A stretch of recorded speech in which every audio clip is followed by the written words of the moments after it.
Yes, I know I've been slacking on this whole video making thing. I've been working on the studio. I have a really good video, but I'm waiting on things that are out of my control, so that video has to wait. So for now, I thought I'd show you my garage.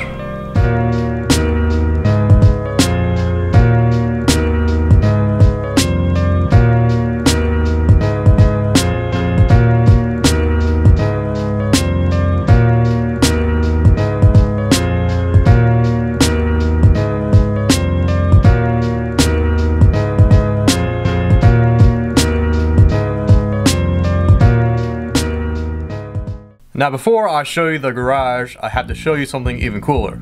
Check this out. How awesome is that?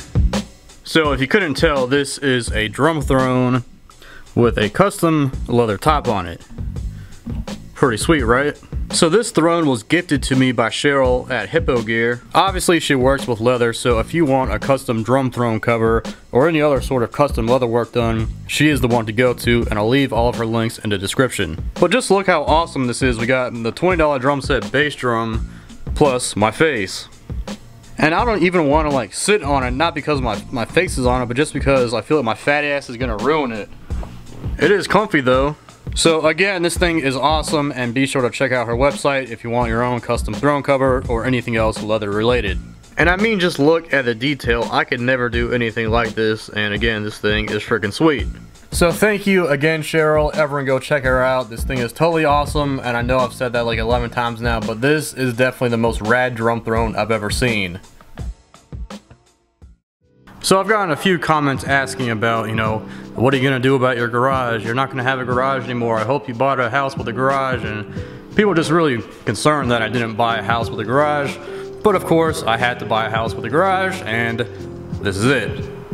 So this garage is far from perfect, but it is a huge upgrade from the one before. This is a detached garage. It's behind the house, and it's 25 by 30. There's one regular man door that I plan to replace. There is a bay door, a double bay door, which I want to add a garage door opener to because this thing is insanely heavy. You can see half of the building is insulated and the other half is just exposed studs. So I plan to insulate the rest of it and then sheet the rest of it, but that'll happen eventually. I also need to run some more outlets because right now there's only one right there and then 3 on that side. But there are none against that wall, so I'll probably add, I don't know, 1 every 3rd stud or something. And I'll probably do the double boxes back there, so there's 4 plugs in each box. The lighting also needs a huge upgrade. There are 3 8-foot fluorescent fixtures in here, and then there's 2 4-foots over here by this bench. I stole the tubes out of that one to put inside the studio, but I plan to upgrade the studio lighting soon, so I'll put those back in. Next to this door is kind of junk right now. I'll probably build some shelves over here.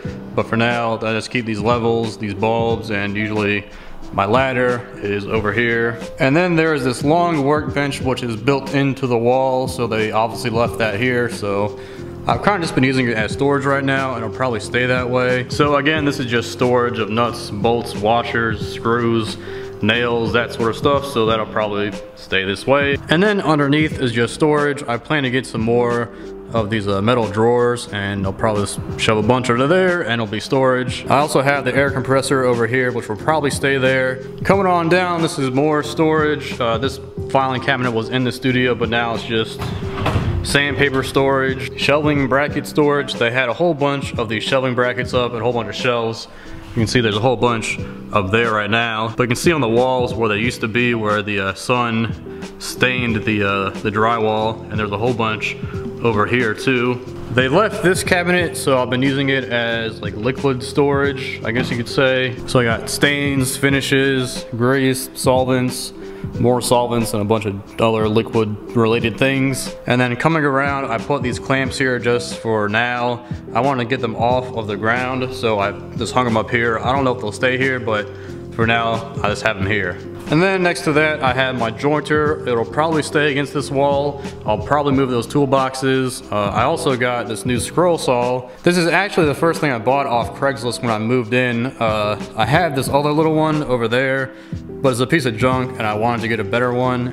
I actually paid less for this than I did for that little one. This is Dave from the future, and I just bought a new drill press. I don't know how, but I got it over here. And then for now, my toolboxes are right here. They'll probably end up going over there, but I want to get a new base for that one because I don't have one. And I also want to get a little tool cart, and everyone swears by the Harbor Freight model, so I'll probably end up getting one of those when they go on sale. And the reason I want one is this bottom drawer has all my sockets in it, and as you can hear, it is bottoming out, so I need something else. And now that I'm thinking about it, I don't think I've ever shown the inside of my toolboxes, so let's take a quick look. This is actually Dave from the future again, and sure enough, as I was editing this video, these went on sale, so I went ahead and bought one. So we'll get to that after I show you the stuff inside of these. So down here is no longer sockets. This is all drill bits now. So drill bits, drill bits, drill bits, drill bits, hole saw, hole saws, drill attachments, wire wheels, little drum sanders, and unibit set. This is the beating and prying department, so crowbars, hammers, pry bars, that sort of stuff. And then in here is my heat gun, buffing wheels. Those can go in the bottom drawer now. Pocket hole jig, and usually my jigsaw is in here, but it's over there right now. Up top is a complete mess, all sorts of tape and glue in here, router bits, some blades, and like tools for tools. So wrenches for my routers, a collet for my router, and there's some other little wrenches in there for other tools. Also, these are spade bits, so they can go in there. And up top is also a complete mess, so we'll just pretend that's not there. Going over to this box, we got random hardware, which will end up over there with the rest, and then some random wrenches that have no home. Up here is actually empty right now because I had wrenches in here, but they're now in there. Going up to this little riser, got all Allen keys, metric, standard. I think these are standard also. Got some big boys right there. And then what's a toolbox without a random drawer of pliers? We got all sorts of pliers, any kind you can think of, any shape, any size. I got them all. And then this red box is where things get a little messy, kind of just junk. So little screwdrivers, all sorts of bits. I do want to show you this little screwdriver though. It's so cute. Screwdrivers, not much to say about this drawer. A very unexciting drawer, just chisels, pencils, acid brushes. This is all layout stuff, or measuring stuff I should say.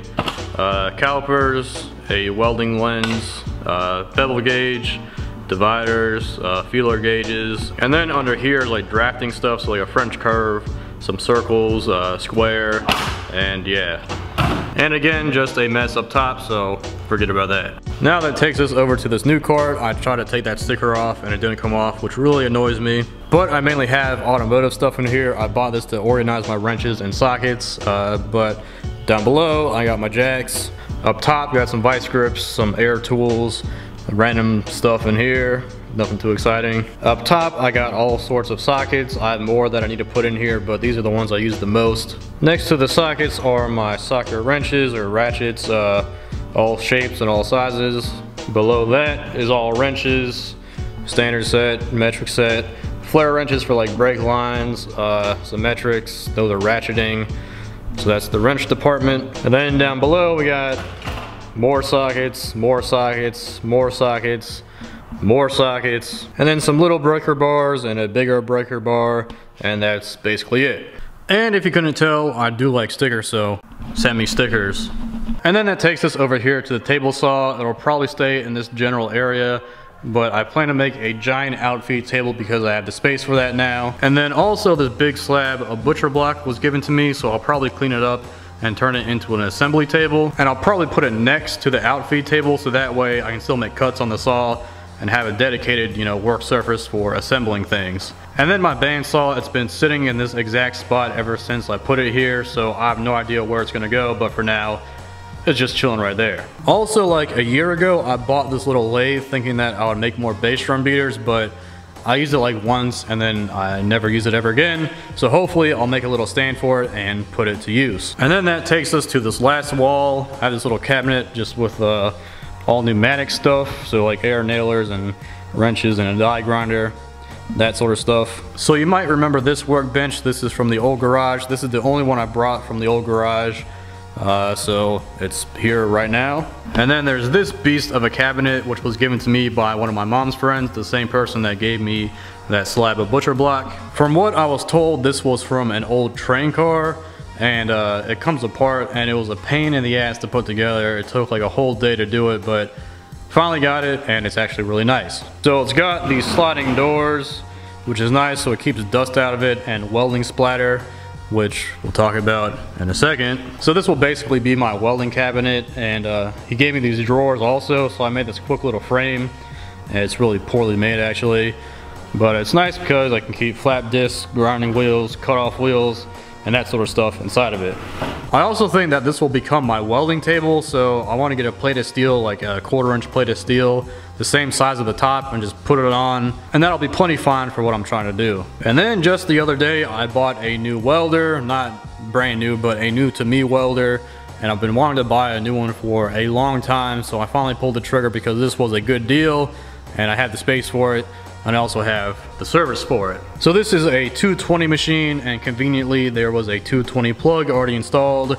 This gets 200 amp service, so that's plenty for this welder and plenty for the stuff that I'm trying to do. You'll also see that this corner, or half of this corner, is OSB. That's because I put it in there, and ultimately I plan to tear down the rest of this drywall and put up OSB instead. So that is the garage as of now. Obviously it's going to evolve over time, which I'm super excited about. I also forgot to mention that I keep my mower in here, so I definitely need to find a new home for that because it takes up a lot of space.